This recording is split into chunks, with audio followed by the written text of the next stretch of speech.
It's my pleasure to welcome Henry Chausovsky, the Vice President Atlantic Canada of the Aurora Philosophy Institute, and he's going to talk about happiness and contentment, part 2. Henry. Okay, that was the first part. The audience was quite limited at that time, so I took some pieces from the part 1 and inserted in the part 2, but overall it's fairly new. And some people may find it a little bit contentious. I have to warn you, sometimes people feel uncomfortable, but that's okay, it happens. We cannot be comfortable all the time. And let's go for a ride. So, did you share the screen? Yeah, you can share the screen. So you. I have to. Okay. Yeah. Okay. Good. Does everyone see? Okay, good. Yeah. So that's the page 1, symbolic one.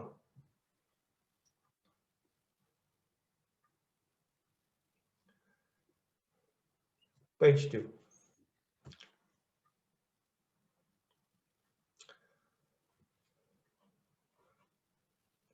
I am content, that is a blessing greater than riches, and he to whom is given need ask no more, said Henry Fielding. In the modern world, happiness has become a somewhat abused, a banal word, the expression that you may often hear. You have it now, you shall be happy. Are you happy getting this promotion, house, car, etc.? I am happy, I am in love. It sounds, and it is, rather superficial, portraying happiness as a state induced by momentary emotions, possessions, romantic relationship, etc. The deep philosophical meaning which ancient and later philosophers applied to this word has been distorted. Our human life remains an ocean wave with its peaks and troughs, happy and unhappy moments, largely based on our emotional responses, or to be precise, how we choose to process and interpret the life events. I find it erroneous to use the term contentment to describe emotional splashes, leaps of sensation usually associated with happiness by most people. So-called happiness based on satisfaction of needs and wants always remain transient and shifting. So I apply different meanings to happiness and contentment. They're quite opposite here. How can I remove this bar? Okay.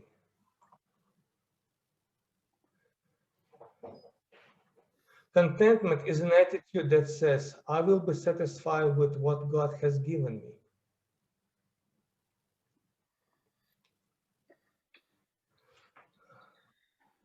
John, do you have an idea how to remove this bar? Because it just makes obscures the screen. Well, it's PowerPoint, right? So you should be able to just there should be at the kind of bottom of your screen arrows that appear, which. Okay. I don't see any bar. Manage. It is difficult to find happiness within oneself, but it's impossible to find it anywhere else. We are striving to achieve happiness while realizing that contentment, which is acceptance of what is hard to attain. We always try to gain something, have more possessions, comparing with others as we want to exceed them, stand out, giving huge importance to the impression we make on them and their opinions. We expect that these achievements will deliver what we call happiness, hoping it will last, rejecting the inner understanding that may not and rather will not.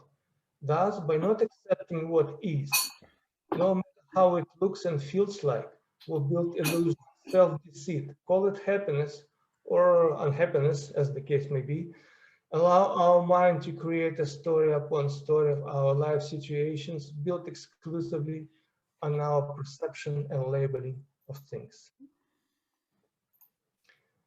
He is richest who is content with the least, for content is the wealth of nature. What we call happiness depends on external things that are in constant flux. Constant change is the main quality of life. Happiness is not joy. It is a temporal state, which is usually gone when the conditions that have caused it disappear, and it is substituted by the opposite. Mostly it is based on the sensorial experience, hormonal reactions, or mind created. Its conditional existence is realized once you apply the philosophical view to the concept of happiness. Contentment signifies a state of stability, balance, and strength, provided a profound, undisturbed feeling of freedom, fulfillment, lasting joy, and bliss achieved by taming your mind. This sensation of awareness lies deep inside your consciousness, being fundamental and profound.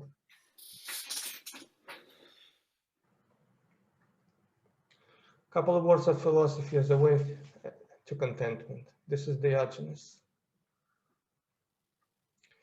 Give your whole mind to philosophy.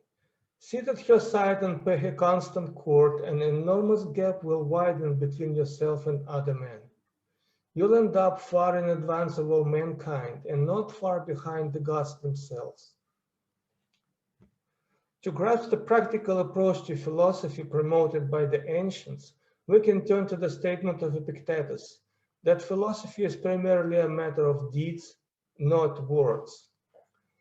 For the ancients, in other words, philosophy is a way of life.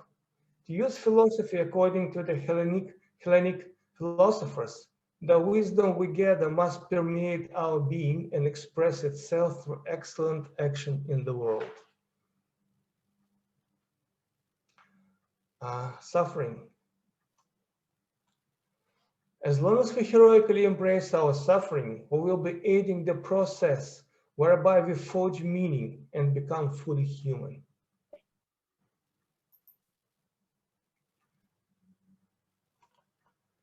The Bible story about a man falling from paradise is the illustration that the forbidden fruit from the tree of knowledge of good and evil is tasted, and the man has discovered a distinction.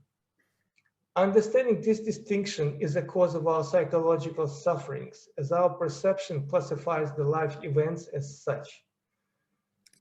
This discrimination between good and evil appears the main cause of human suffering.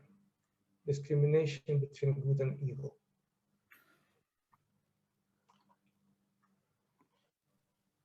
Indeed, from the bottom of my soul, I am gratefully disposed to all my misery and sickness, and to whatever is imperfect in me, because such things leave me 100 back doors through which I can escape from permanent habits, said Friedrich Nietzsche.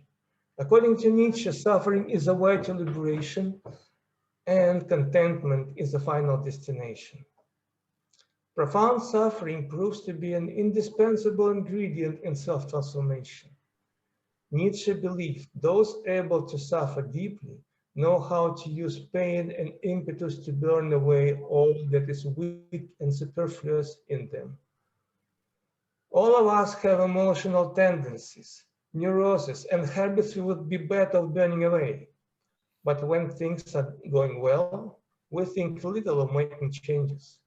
When mired in a prolonged state of suffering, enacting radical changes in our way of being proves to be much easier and fulfilling. Nietzsche felt that what we call happiness was an ephemeral fleeting condition that could end at any moment. And it does. But contentment could only be found in having vital strength and fighting spirit against all of the obstacles that limit liberty and self-assertiveness.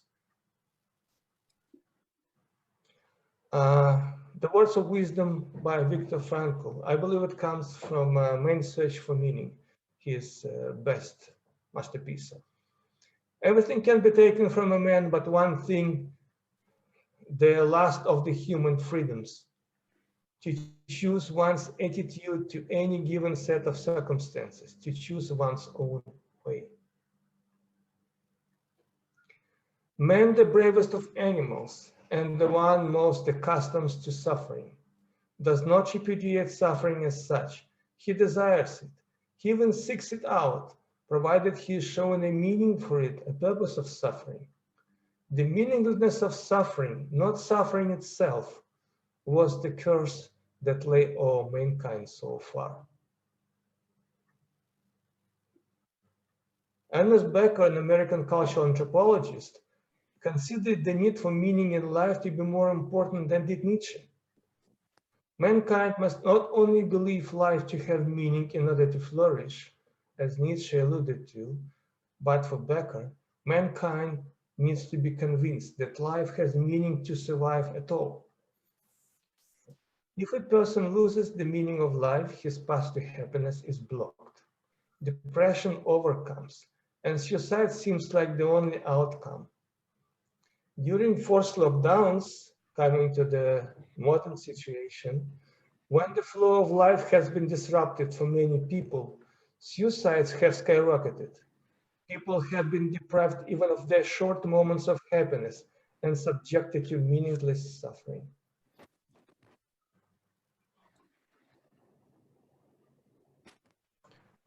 Suffering is essential to life, and therefore does not flow in upon us from outside, but everyone carries around within himself its perennial source, according to Schopenhauer. Suffering becomes beautiful when anyone bears great calamities with cheerfulness, not through insensibility, but through the greatness of mind. Life cannot have meaning without suffering, and suffering cannot be meaningless. Can we say that happiness is the absence of suffering? Perhaps we can. However, contentment is the full understanding and acceptance of shortcomings. Acceptance is a key word here. Acceptance of shortcomings and adversities of life. So suffering appears a natural flow of events. And it is. It's an attribute of life. James Hollis, an American Jungian psychoanalyst, offers the following advice. The task implicit in the encounter with despair is to sustain the struggle, to move from being victim to being hero, from the pathetic to the tragic. The task implicit in despair is not to deny the terrible feelings, not to relinquish the modest dignity of our humanity, but to suffer through toward whatever awaits beyond the tautologies of despair.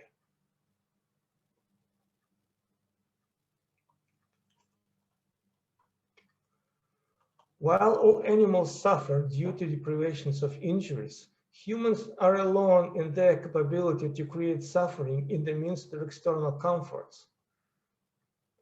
We ruminate on the past and worry about the future.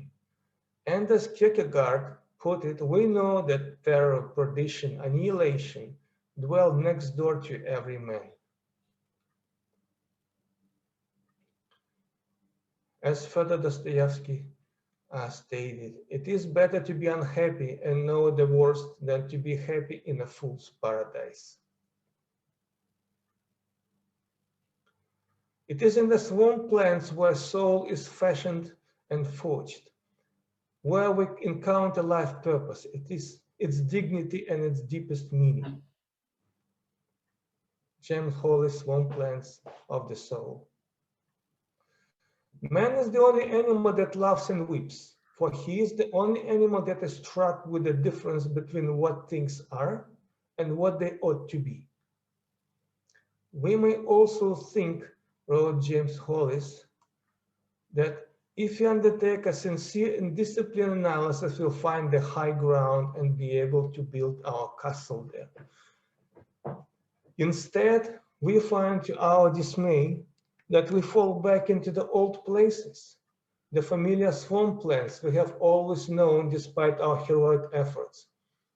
The great rhythms of nature, of time and tide, of fate and destiny, of our own psyche, move their powerful ways quite outside our will. Hollis suggests that the ultimate aim of life should not be the realization of happiness, but the cultivation of meaning. And furthermore, he maintains that it is within the swamplands of suffering which we fall back into time and time again that we can discover and forge meaning.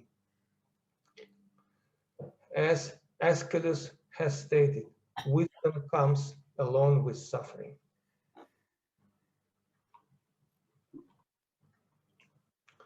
Loneliness is a poverty of self. Solitude is richness of self. Because loneliness is one of the causes of suffering. And Winston Churchill, the great Winston Churchill, has said, solitary trees, if they grow at all, grow strong. You must be still and still moving into another intensity for a further union, a deeper communion, through the dark, cold, and empty desolation. While moving into a further union with ever vaster swampland may not make us happier, it will stimulate personal growth and self-transformation, initiates a rebirth into a greater state of being, which is the foundation of contentment, stillness of mind.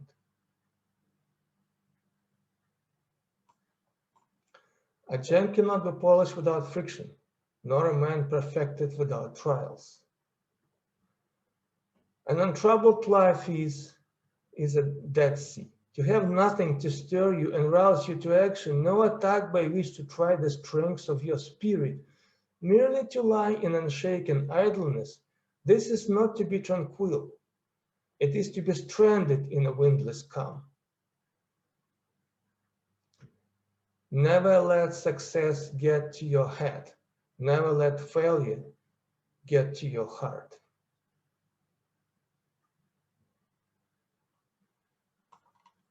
We suffer more in our imagination than in reality, said Seneca. Far too many of us hold a distorted view that failure is by and large a bad thing and something to be avoided. This view, however, is immensely limiting. Not only does it hold us back from taking risks and trying new things, but it is also one of the main reasons so few people attain success in the pursuit of their bigger goals. Paradoxically, when we take a more laid-back approach to failure, accepting is necessity and not fearing it so much, we free ourselves to perform at much higher level.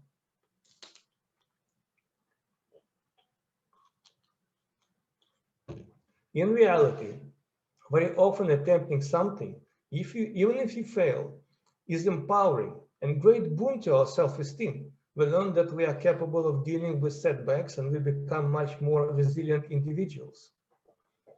The ability to recognize and accept the possibility of failure and take it as a life lesson is a liberation from suffering, if the failure is treated as a disaster. So we welcome failures as learning lessons. We cannot change the predetermined events in our life, but what we can change is our response to these events.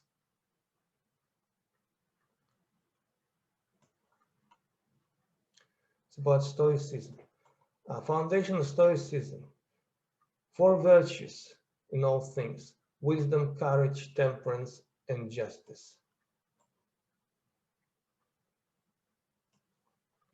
There is one road to peace and happiness.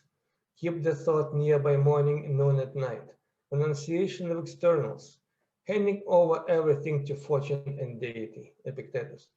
Stoicism is a philosophy based on the transcendence of destructive emotions. To transcend so successfully that one never even feels discontent but worthy. We acknowledge the source of our discontent and waste no time in doing something about it. It can be done and it must be done. One of the defining characteristics of the Stoics was an unwavering commitment to focusing only on what was in their direct control: their will, their actions, their effort. Stoicism was largely misunderstood, so I'm trying to add more clarity to what people take as Stoicism. You have power over your mind, not outside events. Realize this and you'll find strength. The Stoics believed that it was not the attainment of any external goods, be it fame, good looks, power over others, or wealth, that were key to a good life, but rather a mastery of the mind. External things can come and go due to factors outside of our control. So if we stake our happiness on any of the things, we give up control of our lives. What separates Stoicism from much of the classical philosophy, that's the main difference, is its emphasis on practical application. To be practical is to be prepared, to decide in advance what you will do or what you will need to have done should something undesirable take place. Fortify yourself with contentment. It is an impregnable fortress. By cultivating the God within, the Stoics believed we could achieve inner freedom untouched by the iron hammer of fate. This inner freedom would not enable one to change what has already been predetermined, but instead would allow one to respond and react to these events freely and consciously, and thereby control the effect that such events had on one's happiness. Key to the Stoic way of life is the idea that what is more important to our well-being and conducive to a tranquil existence is not what happens to us, but the inner discourse that accompanies the events of our life. Our thoughts, the inner discourse. We must accept what happens as we would accept the fall of dice, and then arrange our affairs in whatever way reason best determines. This picture, it's not a COVID mask, it's a fate.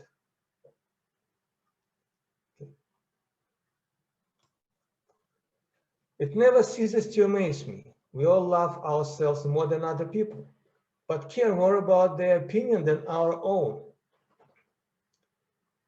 As Robin Sharma has said, other people's opinions of you are none of your business. Some things are up to us, and some things are not up to us. The contrast between the events of our life predetermined by fate and the inner fortress of freedom we have the potential to cultivate defines the key tenet of Stoicism. Some things are up to us and some things are not up to us. The actions and opinions of other people, our wealth, our reputation, and the amount of wealth we amass are examples of things not up to us. These things can be somewhat influenced through our actions, but ultimately they're things outside of our complete control. The things which are up to us or within our complete control are the things that emanate from our mind. For example, our opinions, judgments, beliefs, desires, and goals. Being dependent on the opinions of others is like putting yourself in chains voluntarily and being extremely scared of them being removed. Diogenes, despite his self-chosen poverty, considered himself to be a king. He was the richest of men because he owned something infinitely more valuable than money, a mind that has no need of it.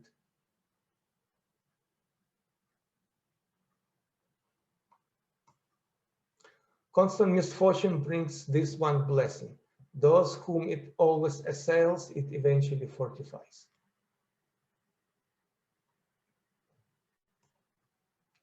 It is in no man's power to have whatever he wants, but he has it in his power not to wish for what he hasn't got, and cheerfully make the most of the things that do come his way.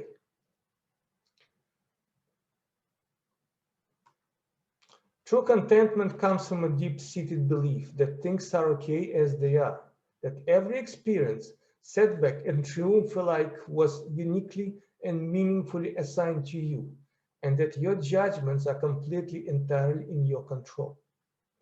The Stoics thought that people need to be more conscious of the transitory nature of all things. They believed that as one became more aware that their life could end at any time, they would realize the relative triviality of so many of the things that most people worry about. It is not things that trouble us, but our judgments about things. There is only one road to happiness. Let this rule be at hand morning, noon, and night. Stay detached from things that are not up to you. But what about the times in our life when we face not just the absence of certain external goods, but grave misfortunes and adversity? What advice did the Stoic have for these times? For this, we must pay attention to the words of Epictetus. It is not things that trouble us, but our judgments about things. The principles which guided the Stoics' life likely seem extreme to many and exceedingly difficult to follow, which is understandable. However, it doesn't mean that we should give up our efforts to achieve liberation as the process itself, and steps of achievement will keep extending our freedom from attachment and dependencies, leading to the state of contentment.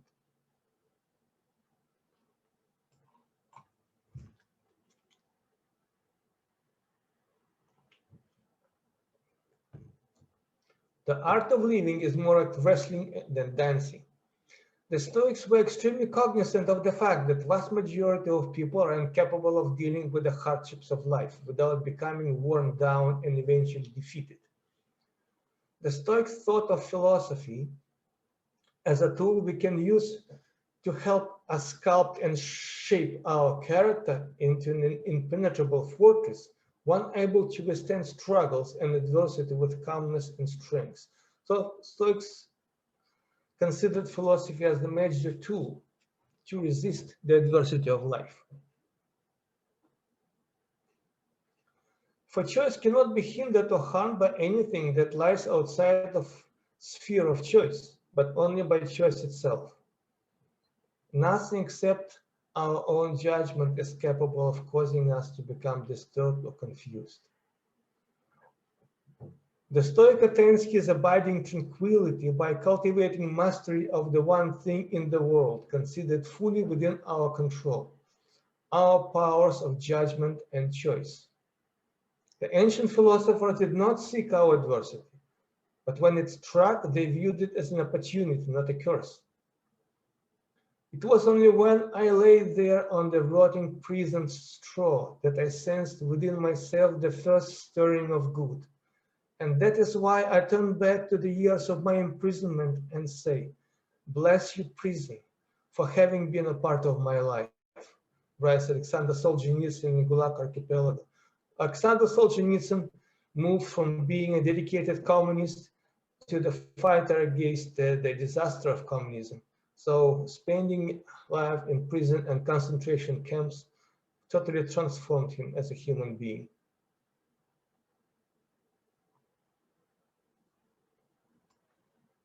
The final about Stoicism. It is crucial to know here that the Stoics did not advocate that one shun all those things which are not up to us. Rather, things such as wealth, health, good reputation, good food and drink, love and sexual pleasures, all this and more were things which Stoic enjoyed if they came his way.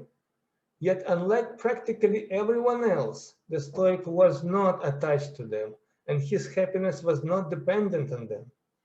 This meant not only that in their absence the Stoic still lived a life filled with joy and tranquility, but then when external goods did come his way, he was able to enjoy them without being anxious about losing them. Tranquility and contentment are like wisdom and awareness. They can easily substitute each other without losing their essence. If you make the commonly made mistake of assuming contentment to be synonymous with happiness, you'll never be able to just be. A little bit about attention as a critical component of our life. You become what you give your attention to, writes Epictetus. Isn't it the height of folly to learn inessential things when time is so desperately short? The quality of your attention determines the quality of your life. What we watch, what we read, what we are around, whatever consumes our attention consumes and shapes us. Attention is a finite resource that begs for our diligent allocation and reservation. In essence, we have two choices: become masters over our attention or be mastered by the forces that fight for it. The world as we have created it is a process of our thinking. It cannot be changed without changing our thinking. Albert Einstein. How do we go about changing our thinking? By changing the inputs, or rather the things to which we give our attention. To be content, identify, pay attention to, and pursue what is meaningful to you, not what you love, as love is fickle, but meaning is the only thing that persists and remains.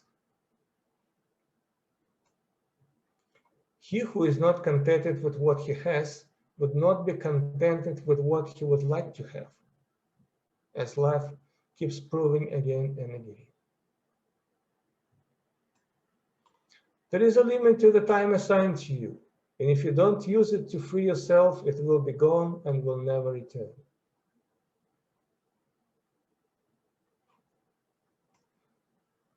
Loss is nothing other than change, and change is a delight of universal nature, according to whose will all things come to pass. The Stoics thought that people needed to be more conscious of the transitory nature of all things. The technique, which is now referred to as negative visualization, entails reflecting on the transitory nature of all the external things in our life.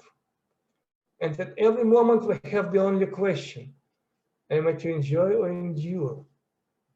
The Stoics believed that as one became more aware that their life could end at any time, they would realize that relative triviality of so many of the things that most people worry about.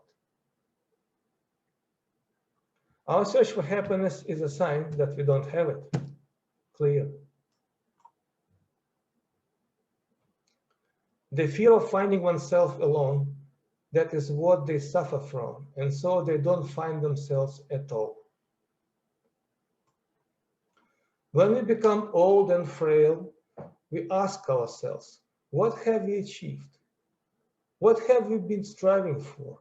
We begin to live by the past emotions, by remembering those fleeting happy moments which in reality blocked our way to contentment and joy. To some, the achievements in various fields of science or literature do indeed create a sense of satisfaction, that the life wasn't wasted, while not allowing ourselves to admit that all this was just our story, vanity, and ultimately an illusion. As Nietzsche writes in Untitled Meditations, a traveler who had seen many countries, peoples, and several of the Earth's continents was asked what attribute he had found in men everywhere. He said, they have a propensity for laziness. To others, it seems that he should have said, they're all fearful. They hide themselves behind customs and opinions, suppressing their individuality and staging their life drama. And this fear kills their life, kills the quality of life.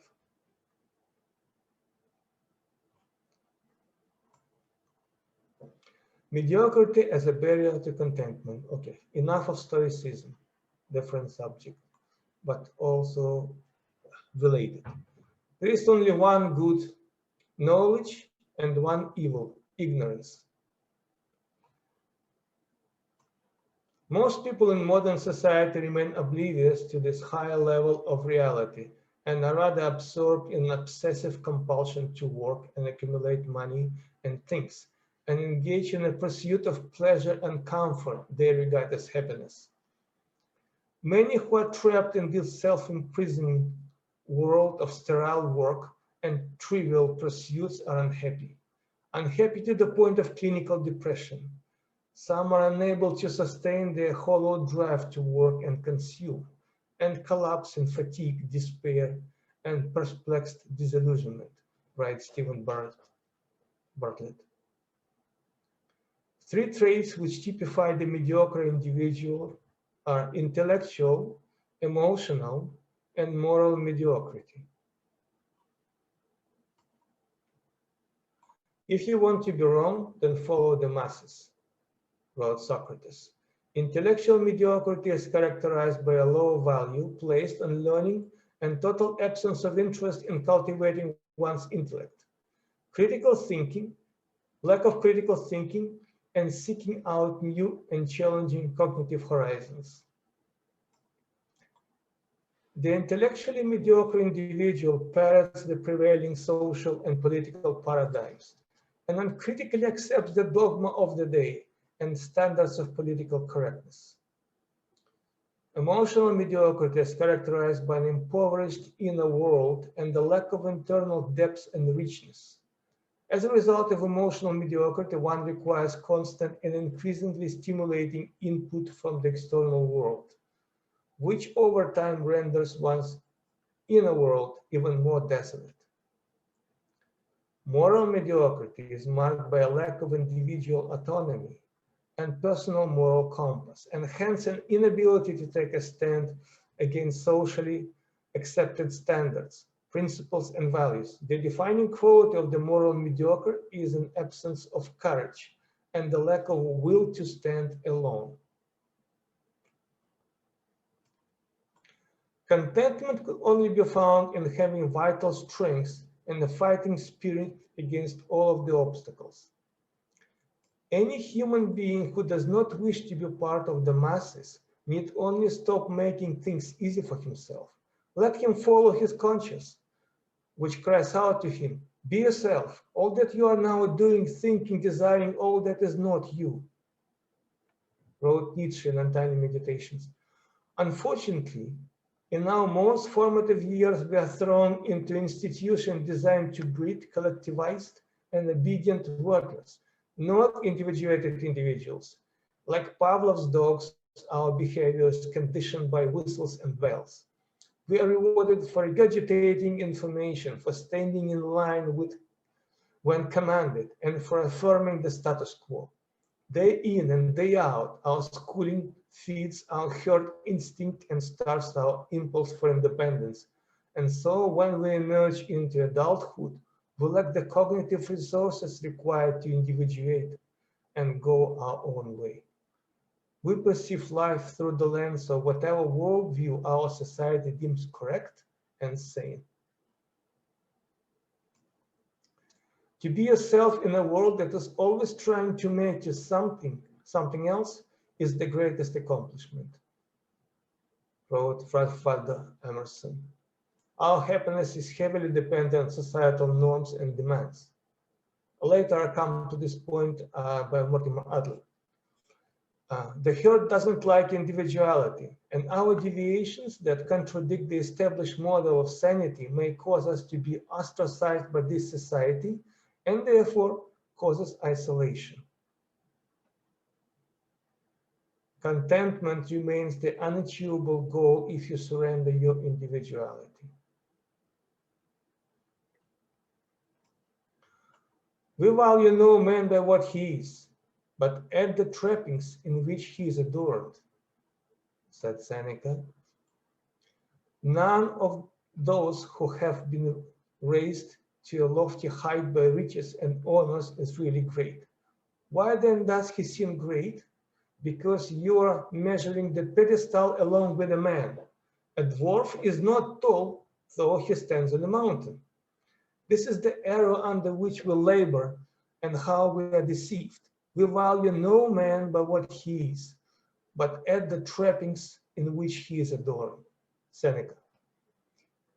And this is how we look at those governing over us, not assessing their worth as a capable individual, as a capable leader, but measuring them together with their pedestal on which they've been placed by sheer human stupidity.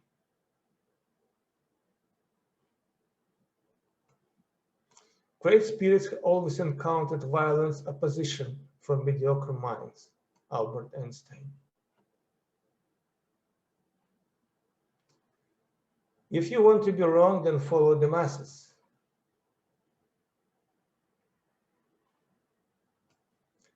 Beneath the apparent indifference and lack of involvement of the mediocre there always lies a secret fear of having to make decisions for themselves. They dissolve among the multitude. Intellectual, emotional, and moral mediocrity coincide to produce the mediocre individual. As Jung pointed out similarly, while man still lives as a herd animal, he has no psyche of his own. Mediocre individuals must band together, identify with, and merge into a mediocre mass. The communal pride shared by mediocre individuals gives rise to feelings of envy, hostility, and resentment towards all those who attempt to rise above mediocrity. The so-called normal people have a pathogenic willingness to inflict harm, which remains latent until an appropriate situation arises. Therefore, mediocrities are the foundation and tool of all tyrannies required by them to operate. And history shows the valid examples of Nazi Germany and communist Russia, when the mediocrities have been successfully used by tyrants.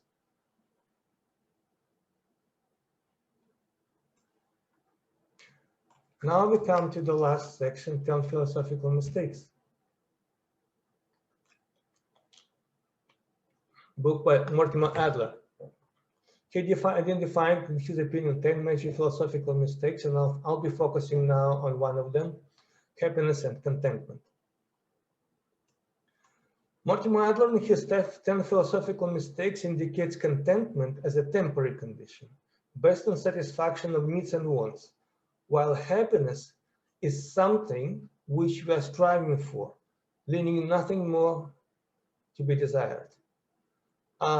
In this section, we may accept his definition for the sake of consistency.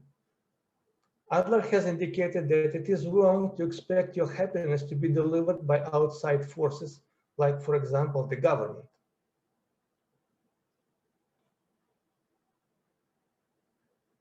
Nothing is more important than achieving individual happiness. The philosophical mistake Adler describes is the presence of two ultimate goals according to Stuart Mill, which is personal happiness and general happiness for the good of society. If there is a conflict, the latter should take precedence over the former. The general happiness should prevail, according to Mill. It completely discards the nature of the human being. According to Adler, it is impossible to have more than one ultimate goal, as they are no longer ultimate, conflicting with each other. Ultimate goal must be only one. This is why it is ultimate. Mill didn't realize the fundamental difference between individual and communal ultimate goals. Simply saying, an individual is an end to be served, and society is used as a means to achieve the goal. Nothing is more important than achieving individual happiness. The goal of just society is to deliver good to all members, contributing to their individual happiness. It is impossible for an individual to work directly for the general happiness, which, in my opinion, is rather abstract. You cannot have abstract ultimate goal. Is living a morally good life sufficient to achieve happiness? And this is another mistake that Adler points out that I may argue here. Another philosophical mistake Adler finds in the philosophy of Immanuel Kant, Stoics, and also Plato. He is objecting to their claim that living a morally good life is sufficient to achieve the state of happiness. He points at the word suffice as a philosophical flaw, indicating that other necessary ingredients are equally important. Here he names externals, it's a Stoic term, such as wealth, healthy environment, political liberty, etc., that are often outside of the power of the individual to obtain and control. Hence, if these factors aren't present, an individual can spend his life in poverty, misery, deprived of loved ones, friends, and never be close to the state of happiness.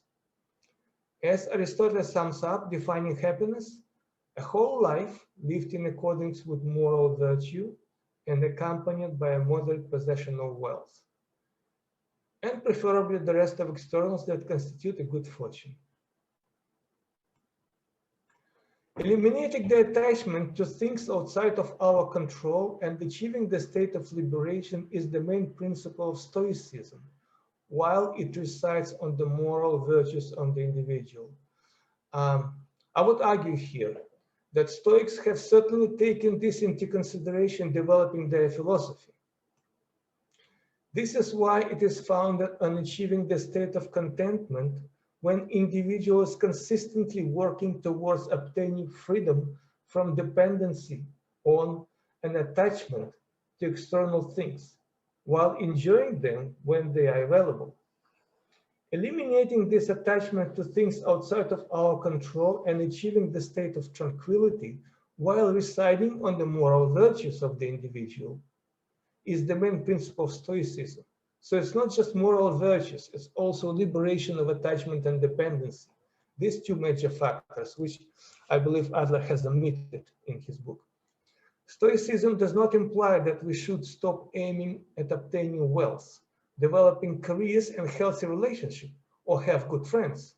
All these are enjoyable things. However, the main goal is not to become enslaved by these externals, but to work endlessly to remain free and joyful on the way to the state of liberation.